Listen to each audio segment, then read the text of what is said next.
Hi friends, மதுரையிலேருந்து நாங்கள் aeroplane ஏறக்கூடிய time வந்துருச்சு. ஸோ ஓகே சொல்லி நாங்களும் ஏரோப்ளேனில் ஏறி எங்களோட பிளேஸ் எதுன்னு பார்த்து நாங்கள் உட்காந்துட்டோம். உட்காந்ததுக்கப்புறம் எங்களுக்கு வெல்கம் ட்ரிங்க் கொடுத்தாங்க.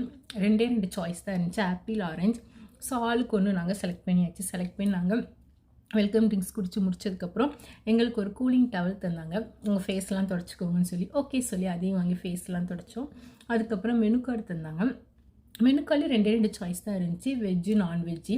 சாண்ட்விச் தான் இருந்துச்சு. ஓகே சொல்லி ஒரு ஆளுக்கு வெஜ்ஜு ஒரு ஆளுக்கு நான்வெஜ் செலக்ட் பண்ணிவிட்டு சூப்பராக நாங்கள் சாப்பிட்டு முடிச்சாச்சு. கரெக்டாக Madurai to Chennai 45 minutes I think ஆச்சு. ஸோ அதனால் நாங்கள் கரெக்டாக நாங்கள் சாப்பிட்டு முடிக்க கரெக்டாக டைம் முடிஞ்சுது. கரெக்டாக சென்னை நாங்கள் லேண்ட் ஆயாச்சு. சென்னையில் 1/2 hour வெயிட் பண்ணணும். ஸோ யாரெல்லாம் இறங்கணுமோ அவங்களாம் இறங்கி, யாரெல்லாம் ஏறணுமோ அவங்களாம் ஏறினாங்க. நாங்கள் அதே ஃப்ளைட்டில் திரும்ப பாம்பே வந்தோம். ஓகே ஃப்ரெண்ட்ஸ், பாய்.